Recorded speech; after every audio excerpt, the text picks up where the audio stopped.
Buenas tardes. Bueno, vamos a continuar entonces la última clase con la clase que sigue a la anterior, quiero decir. Esta sería la clase del día miércoles 6 de mayo, comenzamos mayo, y habíamos quedado en este punto en la clase anterior cuando hablábamos sobre la imagen que nos va a brindar la radiografía de tórax normal, cómo interpretar los distintos signos que encontramos.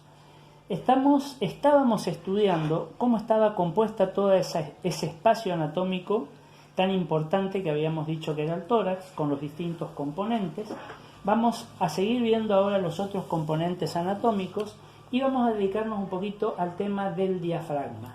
Fíjense que acá nos habla de diafragmas, aclarando algo. Ustedes saben perfectamente por anatomía que el diafragma es un solo músculo que va de lado a lado y de atrás a adelante. Cuando decimos, o ustedes pueden leer por ahí, diafragmas en plural, en realidad se refiere a los hemidiafragmas, es decir, a los dos trozos de diafragmas, al hemidiafragma izquierdo y al hemidiafragma derecho. ¿Cuál es la función? ¿Qué es el diafragma? Un potente músculo esquelético estriado que va a separar la cavidad abdominal de la torácica.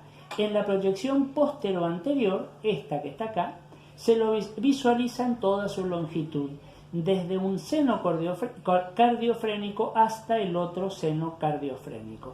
Recuerden que seno cardiofrénico es este elemento que está acá, que tiene que ver con el punto más extremo del lado derecho, y este otro, su contralateral, que es el seno costofrénico del lado izquierdo, el punto más extremo de ese mismo lado izquierdo.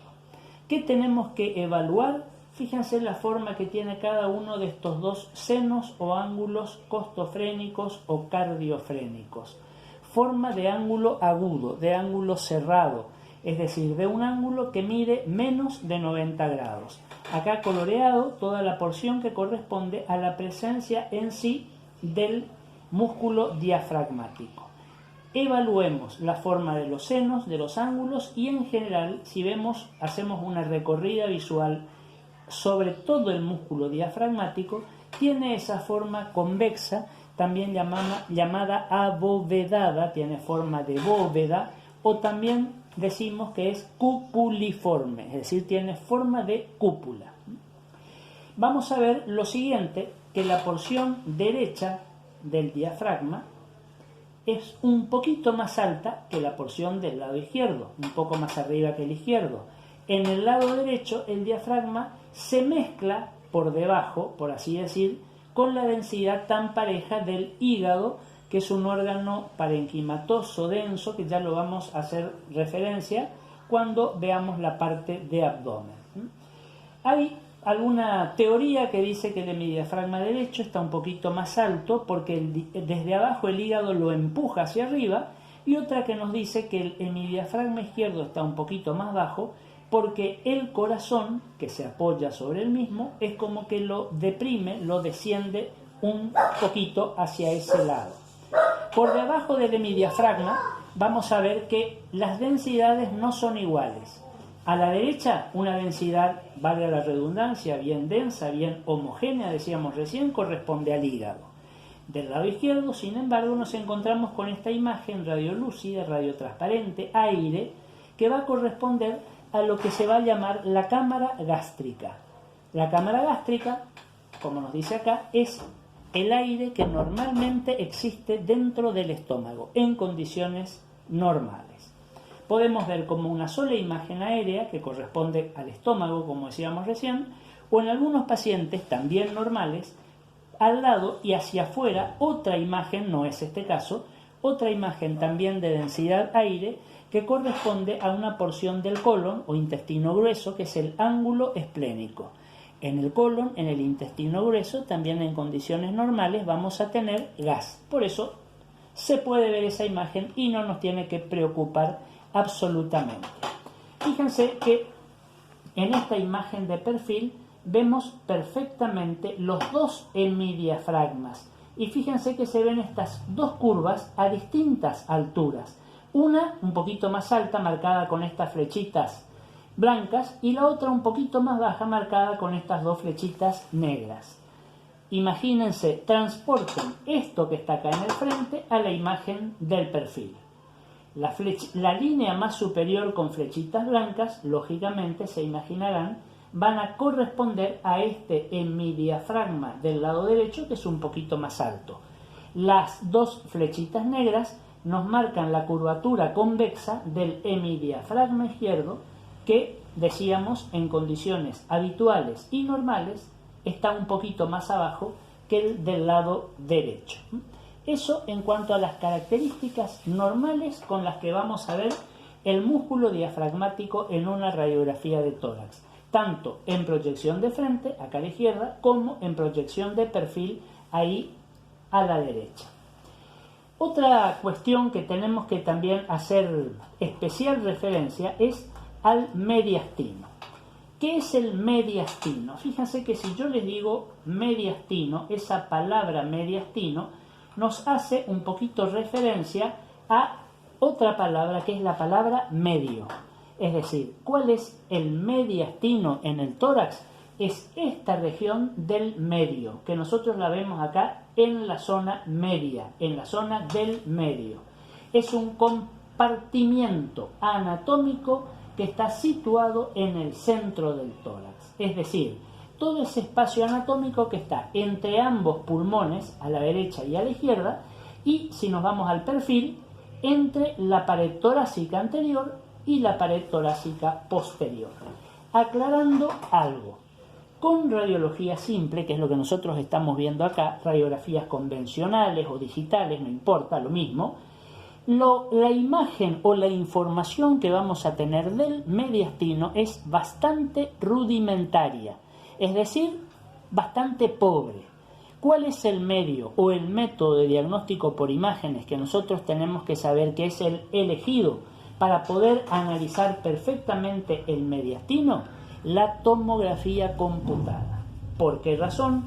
Porque con la tomografía computada nosotros vamos a tener cortes axiales, es decir, cortes transversales horizontales, y vamos a poder tomar el mediastino mucho más detalladamente. ¿Cuáles son los límites anatómicos de este mediastino? Ustedes ya lo vieron en anatomía seguramente. Los límites laterales a un lado y al otro, la pleura, es decir, los repliegues de esa pleura en la cara media o en la cara de adentro de ambos pulmones. Recuerden que habíamos definido a la pleura como esa membrana, ese forro que está cubriendo, que está forrando, que está protegiendo nuestros dos pulmones. Hacia arriba vamos a tener lo que se llama el istmo torácico, es decir, la parte más alta del tórax, el cerramiento del tórax. Abajo, más sencillo si se quiere, el diafragma, es el cerramiento o es el límite inferior. El límite anterior hacia adelante va a estar limitado, como decíamos recién, por el esternón, ese huesito que nos conforma la pared torácica anterior. Y el límite posterior va a estar dado por la columna vertebral, como también decíamos. Entonces, de esta manera nosotros configuramos anatómica y radiológicamente el mediastino.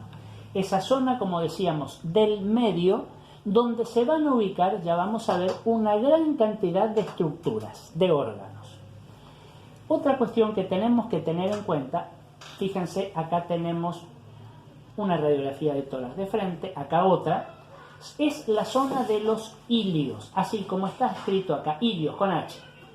¿Qué es el ilio de un órgano? Es el punto, la zona, el lugar del órgano a través del cual van a entrar y salir a ese órgano las arterias, las venas y algún elemento anatómico propio, característico de ese órgano. Fíjense que a este nivel está el ilio derecho del pulmón derecho y a este nivel está el ilio del pulmón izquierdo.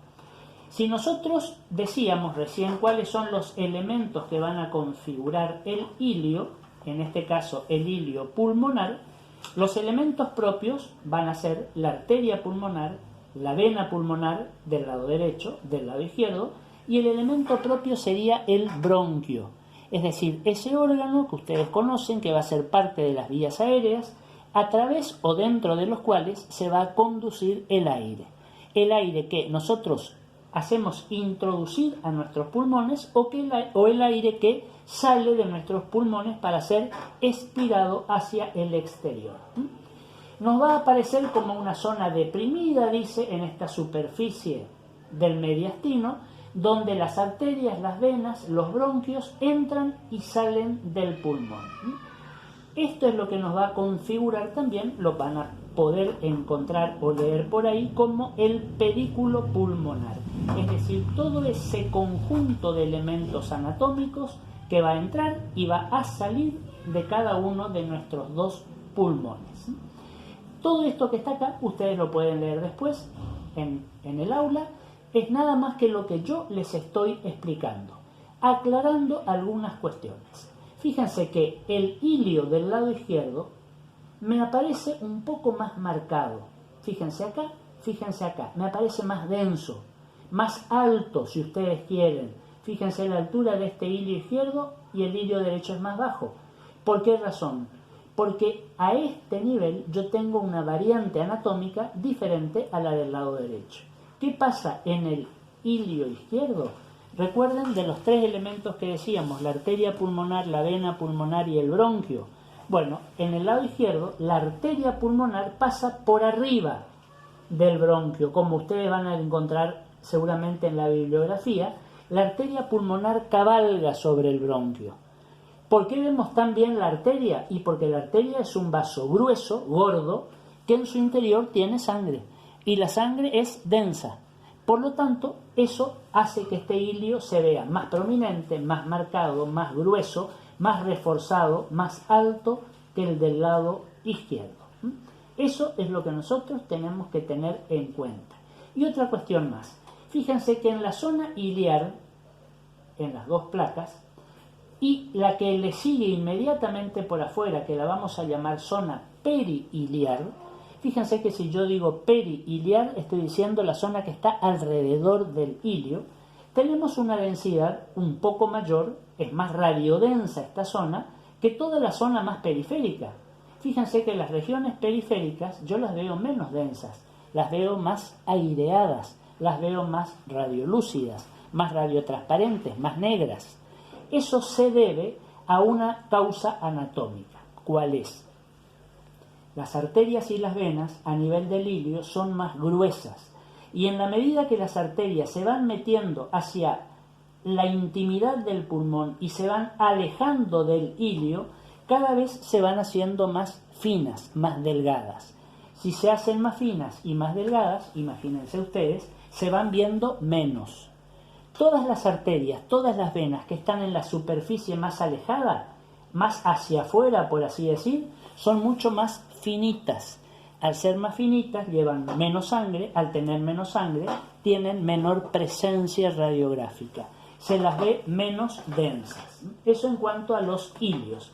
Y fíjense que en el medio me está quedando esto que está acá, que es la silueta cardíaca, es decir, la imagen del corazón en el mediastino. Aclarando otra cuestión, el corazón no es el único órgano que nos va a formar el mediastino. Quizás sí sea el órgano más importante, pero no es el único.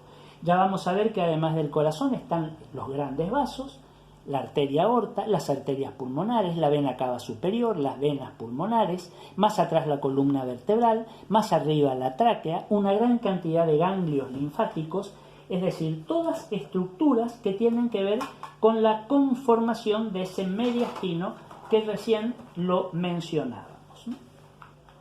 ¿Qué tenemos que decir en cuanto a la silueta cardíaca?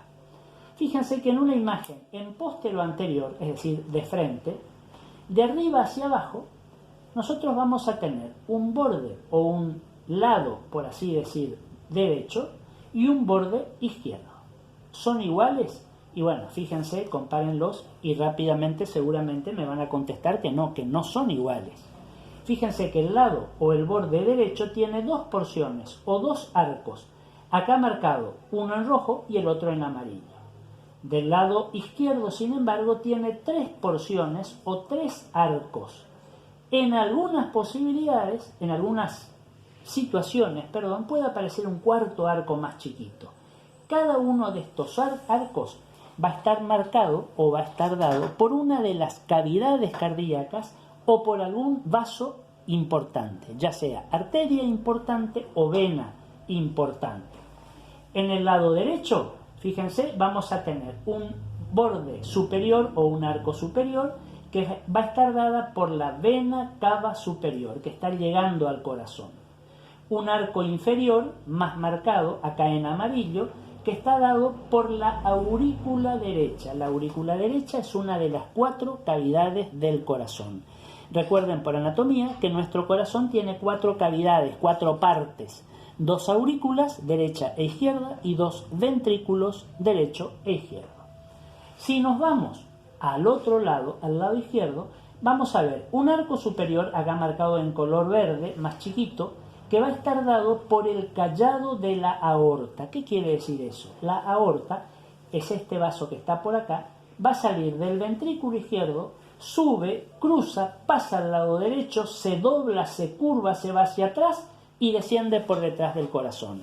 La arteria aorta es la arteria madre de todas las que tenemos en el organismo. Es la arteria más importante, la que va a llevar y va a distribuir sangre a todo nuestro cuerpo, desde la cabeza hasta los pies. Vamos a tener inmediatamente después un arco medio que va a estar dado, acá como ustedes ven está marcado en color negro, va a corresponder ese arco medio al tronco de la pulmonar. ¿Qué quiere decir el tronco de la pulmonar?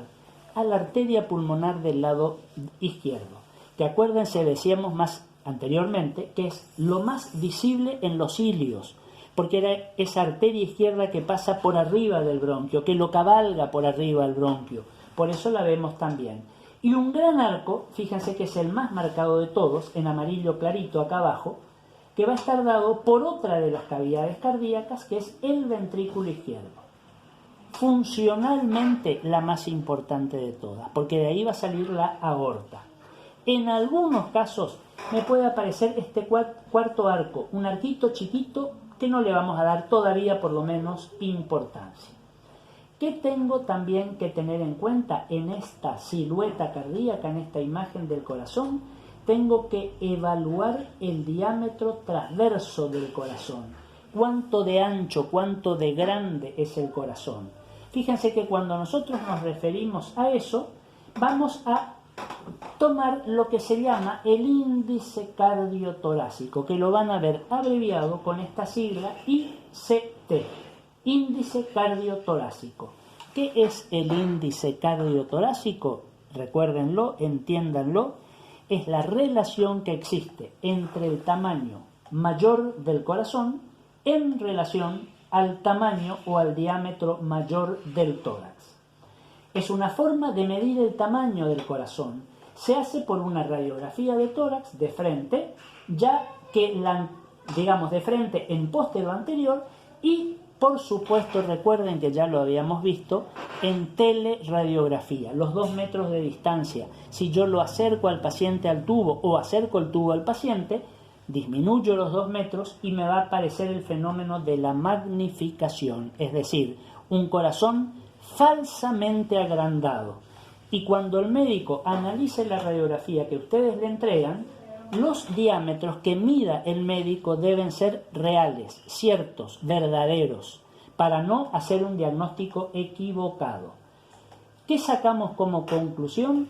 Que cuando yo mido el ancho máximo del corazón y divido por el ancho máximo del tórax, me debe dar una cifra de 0.5 o menos, nunca más.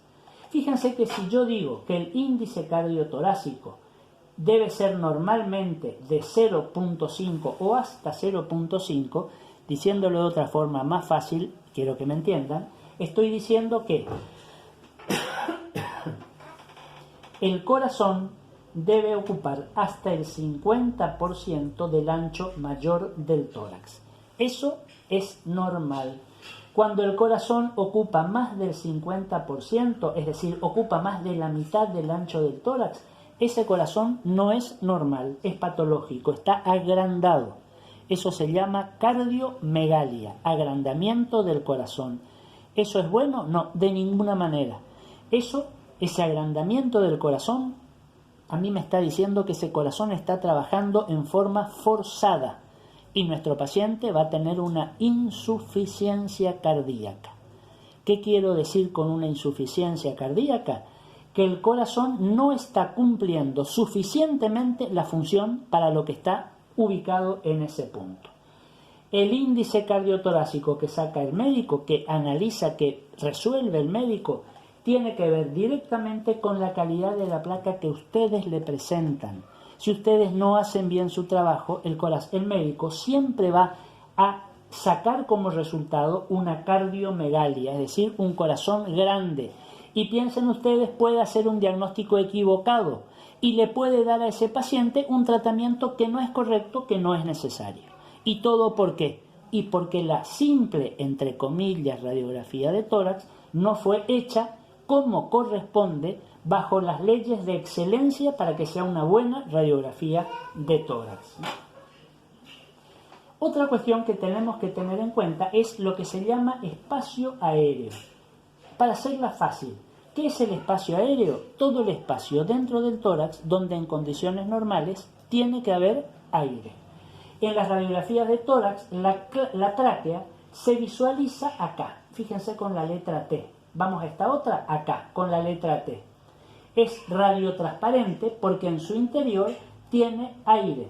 Yo les había dicho anteriormente en otra clase, la tráquea es un conducto real. ¿Qué quiere decir con un conducto real? Es un conducto que está siempre abierto. ¿Y por qué tiene que estar siempre abierto? Y piensa en lo siguiente, nosotros siempre, aún estando dormidos, hacemos entrar y salir aire de nuestros pulmones para poder cumplir con nuestra actividad respiratoria.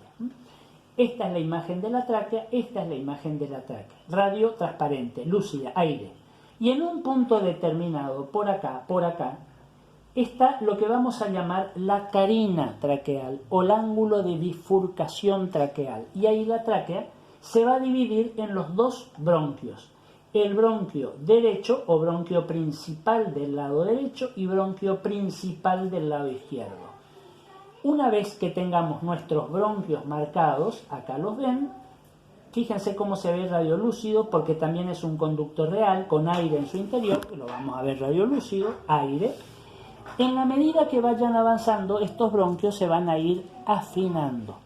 Cada bronquio principal nos va a dar un bronquio lobular para cada lóbulo. Cada bronquio lobular se va a dividir en bronquios más pequeños, más delgados, para cada segmento, que son los bronquios segmentarios, y así sucesivamente hasta llegar al último espacio, que son los alvéolos pulmonares. Todo eso constituye el espacio aéreo, es decir, el espacio dentro de los pulmones donde normalmente tiene que haber aire.